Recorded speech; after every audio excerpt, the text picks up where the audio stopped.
Hello, everybody, and welcome back. In this episode of The Lone Wolf, we will be using one-page Mythic. I also have table Fables on the ready, just in case. Where we left off, Basil was about to encounter Scab and his 4 rogue minions. This will be a difficult encounter. The purpose of this episode is to conclude the main quest where Basil is trying to help his childhood friend, Damaris. But what he has to do to prove to the guard her innocence, he needs to bring Scab in alive because he knows the truth. He is the one who killed the prison guard, which she is accused of doing upon her escape.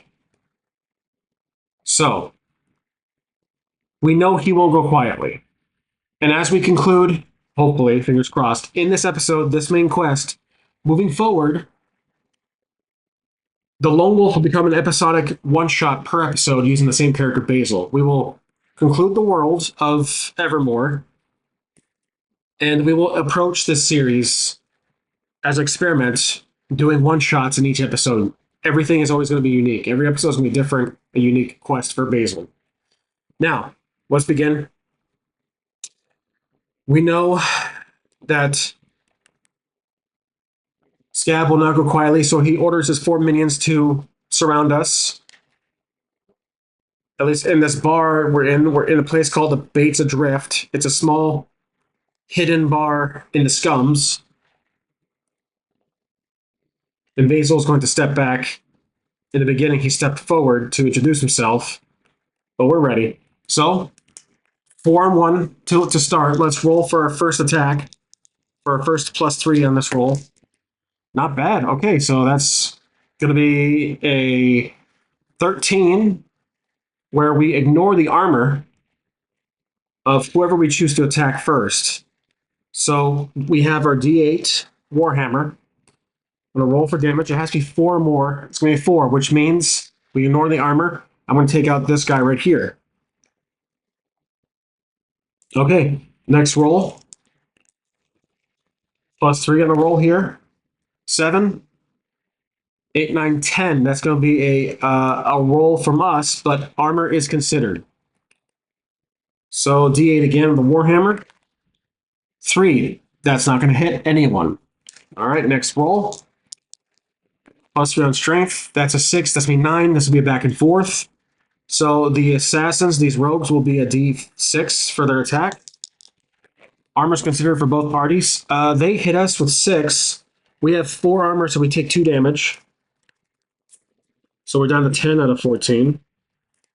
We rolled a 4, which is no good. Okay, so we're going to roll again for attack.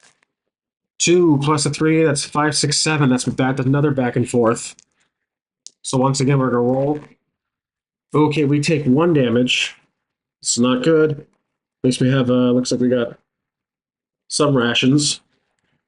Take one, I'm now down to 1. But I did land a 7. That's 5, 6, a damage of 3. I'm going to damage this guy here.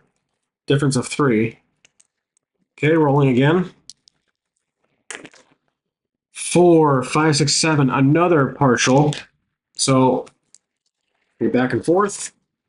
Okay, nobody lands anything. Well, I can roll my fray die, my attack die. So, or I'm sorry, my bonus die. They don't land anything. I land 3 damage. I can choose this and take this guy out, which I will do, because the fray die wouldn't matter. My fray die, which is a maze hack where I take the Scarlet Heroes concept where you have a fray die, it's like the extra damage you do. Mine's a D4, so I have to be, people around my vicinity within 5 feet have to be, my enemies have to be 3 or less for my fray die to even work. Because it would nullify itself. It'll cancel out with the armor. Okay, next, we took 1 guy out. And we're down to 2 rogues. +3 on this roll. That's going to be 4, 5, 6, 7. So another partial. So we're going to do it back and forth once again. Oh, okay. Well, they do no damage, but we do 2 damage. So this guy's down to 2. Okay. It looks like Scab is taking a step closer. He uncrosses his arms. Looks like he's getting ready to attack. Like he's ready to step in. +3 on this roll for strength as usual. 6, 7, 8, 9. Another partial, so back and forth. Okay, we have a. Oh, okay, they do 2 damage. We do no damage. So we're down to 7. All right, we're getting a little. We're halfway on health now, so we have to be careful in this next move. +3 on the roll for attack. 6, 7, 8, 9. This is a back and forth. Oh, equal. Okay, so we take 1 damage and we distribute whoever we choose. And we can do the Frey die, which I forgot. So I take 1 damage down to 6. I'm going to roll my Frey die. First, I'll distribute my damage. That's 2. Oh, so we'll take him out. Or I can do this. See, I can choose 3 for him. 1 damage for him, so he's done 3. My Frey die, I'm taking a risk here. I could have killed him, but I'm deciding to do my Frey, hoping to roll 3 or more. 1, of course. See, I take the risk, and it's no good. So we weaken the other guy by 1. Now, I'm going to use my rations, which won't do much, so it's only going to do a d4 heal. So I'm going to roll for my d4 here. 1. Okay, so we're back up to 7. All right, we're back up to 7. Roll for damage. 6 plus the 3, 7, 8, 9. This is partial as usual. So D6 and D8 back and forth. Okay. Ooh, well, okay. I do nothing. Frey die. When you roll Frey die, no damage because we blocked their 4 and they blocked our 2. Well, we roll with Frey die. 2, nothing. Okay. So that was that could have gone better, but could have been a lot worse. Roll for attack. Another 6, 7, 8, 9. So back and forth. A lot of back and forth today. Ooh, interesting. Okay, so this might actually work out. 3. I'm going to turn to kill the one at the highest health, and then they didn't land anything, so I'm going to use my Frey die to hopefully kill the remaining. Nope, nothing. 2. Okay, so he enters. Scab enters, seeing that how we are actually going to be a threat. I'm going to eat another ration, as little as it does. So, which I'm going to roll d4. 2. Okay, so it heals 2. We're up to 9. All right. We're gonna roll for damage, roll for attack. +3, 7, 8, 9, 10. Oh, 10. Armor is considered on them, but we do get to attack without being attacked. Without being attacked by them. So rolling d8. 4. So we hurt him, and now it's just us against Scab. So we're hoping to hurt him, just enough to subdue him. We're not trying to kill the guy. So this is just going to be another roll. Okay, so he takes out his weapon. Here we go. We're attacked for +3. Oh, 4, 5, 6, 7. Thank goodness for our bonus. So that's going to be back and forth. Now, what is his armor attack going to be? I'm going to say a D8. He's going to be a challenge. So we're both D8s. Here we go. This is back and forth. Oh, shoot. Okay, so we don't land anything on him, but he hurts us 5 by 3. So I'm down to 6 now. All right, so what items do we have here to help us? We don't have much. Let's see. We have rations. We can heal. Let's use another ration. 3. Okay, not bad. I'm back up to 9. That's all the items I can use. All right. Rolling for attack. +3. 8, 9, 10 again. Okay, so I get to roll my attack at him, hoping for a 6 or more. Shoot, nothing. He blocks. All right, rolling again. 7. Okay, that's gonna be 6, 7, 8, 9. This is back and forth. A D8 against D8. Come on, D8. Let's come on.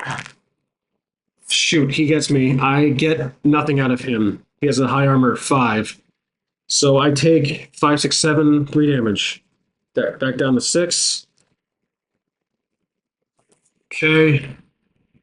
Shoot, we got to get clever here. Now, I'm going to look around, see if there's anything in the area that can help us. Anything at all. Maybe take the high ground, jump on top of the bar. We can try that. Let's roll. Let's do that. Let's try to jump up on top of the bar to get an advantage on high. Well, that actually probably wouldn't help at all. We could. We could try that, but I think it might be more of a just a nuisance than anything. Nope, scratch that. We're just going to attack. Let's see. I do my daggers, but those just 2d4. That wouldn't really help. Okay, here we go. Okay, 9. Oh, okay, 10, 11, 12 with the bonus. That is going to be a critical 12 total, which means we roll and ignore his armor. I'm hoping not to roll 5, because that would kill him. And I roll 5. Shit. Okay, well, I didn't really announce I was going to pull my attack, but... Oh, man, this is bad. All right, well... We kill him. Well, let's see. How am I going to play this out? Let's ask the Oracle. Does this fatally wound him? Does he die from it? I'm going to say very likely. I'm trying to give Basil an extra chance here. Don't want to hold his hand too much, but does this fatally wound him? Or does this attack kill? Does it kill Scat? Very likely. Ooh, 71? It does, barely. Okay, so we do defend ourselves, but with the last blow, and unfortunately, takes him out. He drops to his knees, about to pass out, about to die. But we had no choice. He was too tough. We couldn't hold back. He drops to his knees, about to cough out blood, and he says the following. Let's see what he says. 29. Deceit. Ooh, okay.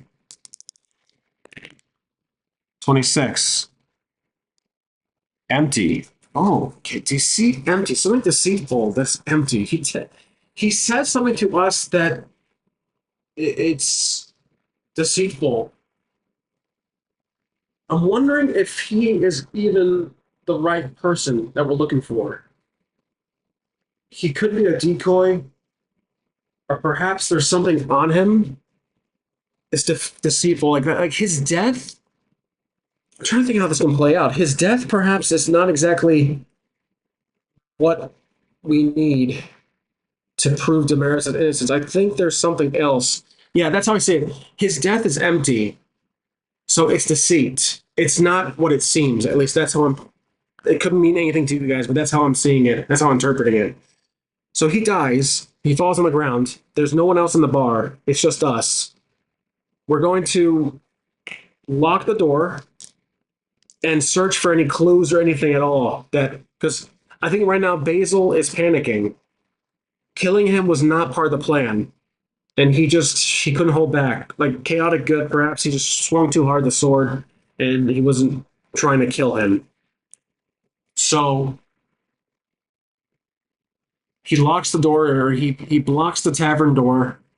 He looks around. He's going to loot each rogue, and let's see what items he draws. Let's use Table Fables for this one. So Table Fables has a fantastic item inventory, 45, page 45. So what we're going to do is roll a D100 for loot type for the first rogue.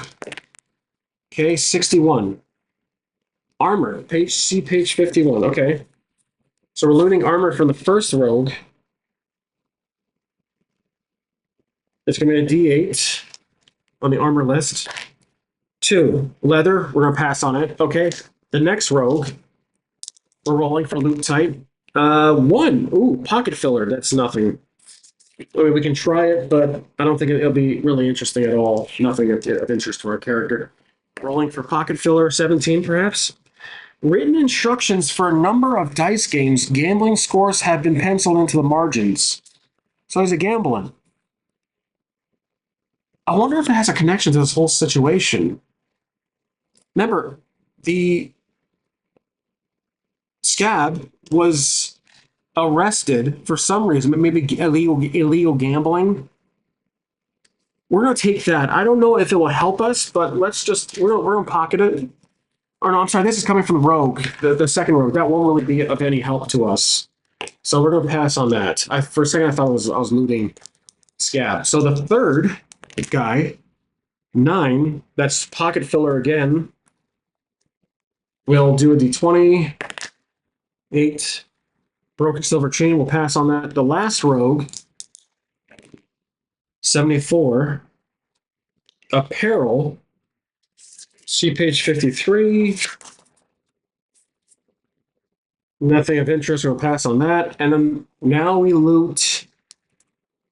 Now we're gonna loot Scab. So a Scab, because he's a main character, he's a person of interest. I'm gonna roll and take the highest D100. Okay, so 91 coins. Okay, so 47. Ooh, interesting. We're gonna roll a D12, which will be right here. Roll a D12. 11. Roll twice. Interesting. Okay, so I'm gonna roll twice for the coins. The first one is a 10. He had a D20 of foreign coins. 19. So he had 19. Let's just do that with 19 foreign coins. Okay, well, we'll see if that helps us in any way. Foreign coins.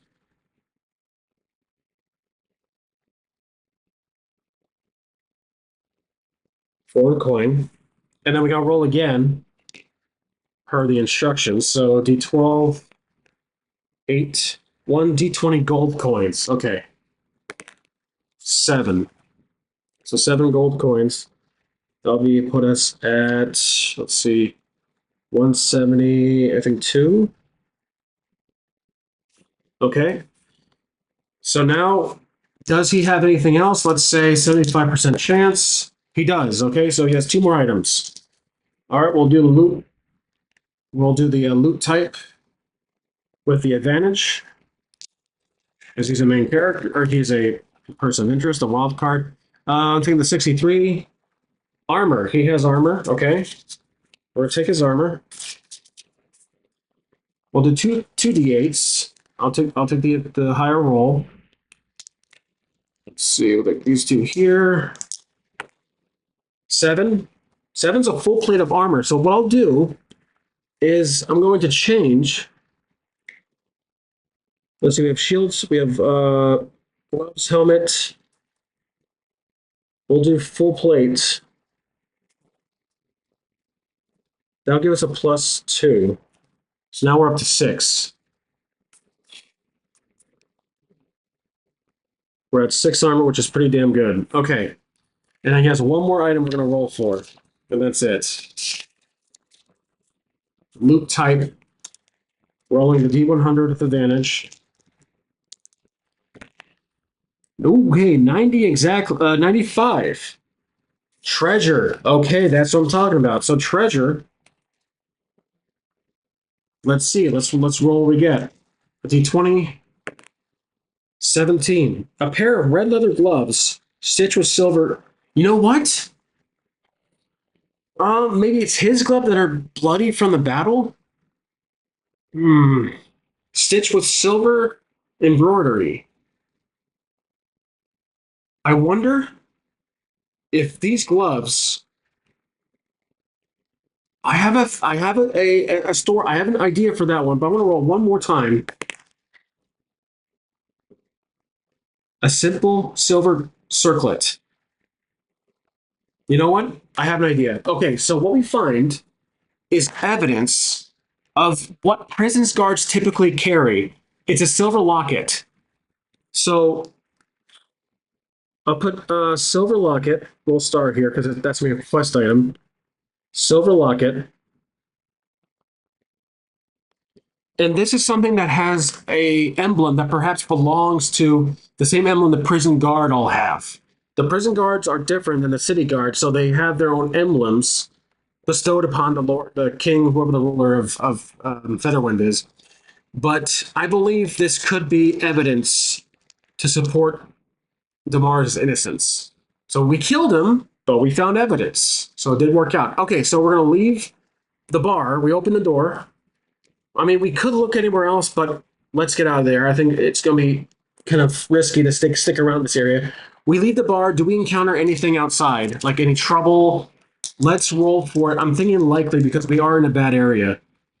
74, likely. We don't. Okay. We leave the area. We get out of the scums. We get to higher land, a higher level area, back to the main streets. All of this was under a bridge, it was like a lower, like think of like Coruscant, a Coruscant from Star Wars. The lower you are, the lower levels, the crummier it gets. So we're back to the high ground, and we're gonna head back to the barracks, the prison where Damaris is currently held up. So she is going to be. Let me get some dice. Okay, so Damaris is represented by Charlotte's token. That's the only other female token I have. So this will be Damaris. This is the captain right here. These are just random city guard lining up. Don't worry, it's not a firing squad. We enter. Captain sees us. He doesn't see he doesn't see Scab with him. We told him, unfortunately, it got bloody. He was killed, but we have evidence that he had the silver locket belonging to the prison guard that only the prison guards carry, and they never lose unless they're dead. So does this convince? Let's roll. I think it does. Let me roll for advantage. +1 willpower. Let's see. 6, 9. That's a 10. We got so lucky with the willpower. This barely convinces him that he sees on the back of the silver locket that it's engraved with the initials of the prison guard who was killed, allegedly by Damaris. She is speechless. The captain looks both ways. He looks at us, looks at Damaris. He tells the guards, set her free. So they unshackle her, and she is now free. So we have officially proved her innocence and completed the mission. She's free. We are going to level up now, and the guards are satisfied knowing that the prison guard's death has been solved officially, not just based on a wanted poster. Okay, so leveling up in my maze hack is pretty simple. We're just going to first upgrade our level to 3. It does heal our character to 14, which is our max, but it does not increase with the heal. Or the heal does not increase with the max. So we roll a d6 for health. 1, okay. So 15. All right, and then +1 to an ability. So max is 4. We'll do dexterity. I think we need to get a little more speed. And there we go. That's going to be our leveling up. And now I have our next stage in this episode. Okay, so before we conclude this episode, this was a short one. This episode was strictly just to conclude the main quest for Basil. It's pretty much his Kickstarter quest, his first quest before these eventual one-shots. Now, what is going to be the next full system? I'm not going to be using Maze Rats or my Maze Hack, but I will be using one of these 3, and I'm trying to choose. I'm stuck between. I'm very interested in Savage Worlds and learning this because of its dice method of roll for skill checks and everything like that. I do like that concept where it's actually dice that you roll at a 4 or higher, and you can ace your rolls. I love Dungeon World. It's by far my favorite large system. It's very simple, and I've been using it pretty much this entire time unofficially with my Maze Hack, so there will be familiarity with that. Then there's Scarlet Heroes, which is great for lone wolf storylines. You get that extra kick. I've done a video about this where I was actually playing it wrong, but I think and that's actually a older character. Oh yeah, there is a Basil character I was working on, which I haven't officially finished yet. But I'll keep that aside. I don't want that to be a bias for my choice right now. But I think this is tough because I do like all these systems. These are probably my three favorites next to maze rats, but they have more mechanics in them. And I'm thinking which one to use. So none of these are your typical D20 systems. This is powered by the Apocalypse style. This is its own unique D6 or more, D4 or more. Then you have Scarlet Heroes, which is kind of a D20 system with attacking, but 2D8 for checks. So it's a little different, but they're all very unique, and that's why I like them. So, which one to choose? We can roll a dice and just figure it out. We can try that. But let's look at each system for a brief moment, because each system requires something. For Savage Rules, it requires playing cards and chips, which I have these chips meant for the Cowboy Bebop RPG. I do have playing cards, so I got the requirements for this one already. Dungeon World, it's more theater of the mind, so that might fit my one-shot idea, but I think for some of my one-shots, they'll be coming from Fable Table Quests. So we might be doing some miniatures with various episodes. So it's kind of hard to decide. Scarlet Heroes has the solo. We have the dice for it. It has the solo tables in the back, but I'm not too much of a fan of them. We can try them, but I tried it already off camera, and actually, I think I tried it also briefly in that one test episode, but I don't know. And there's also, I haven't put on my list here yet, but there is Dungeon Crawl Classics, which it's a hefty book. The rules are simple, but I haven't really gotten too much into it. I still need time on this one, and this one's good for level 0 characters, and I've tried it once, and I don't know why, but I failed miserably with in a off-camera take. But that is going to be in a future video, and I'm going to hope to try it sometime. We do have Into the Odd, which I did on an episode I took down because I was not happy with it. Love the system, but it was just not working for my lone wolves. It's a very simple system. It has similar score. It has exact same type of abilities for maze rats. And then there is Borg, which we've done before in a separate video, but I don't want to cloud myself with all these choices. And with Savage Worlds, I also have the deluxe version. And I've been told this is more like the definitive recent update compared to deluxe. So, I think I'm really, really, really tempted to try Savage Worlds. I love Dungeon Worlds, but I think we've done this already for the first 9 episodes so far with the lone wolf. And Scarlet Heroes might be good for another time. I think it's okay. These two are tempting, like Scarlet Heroes. It's just the thing that it will be a new world for me to try Savage Worlds. But I'm really interested because I've seen lots of Let's Plays of this on with other fellow solo players, and they love this game, and I was really hooked in.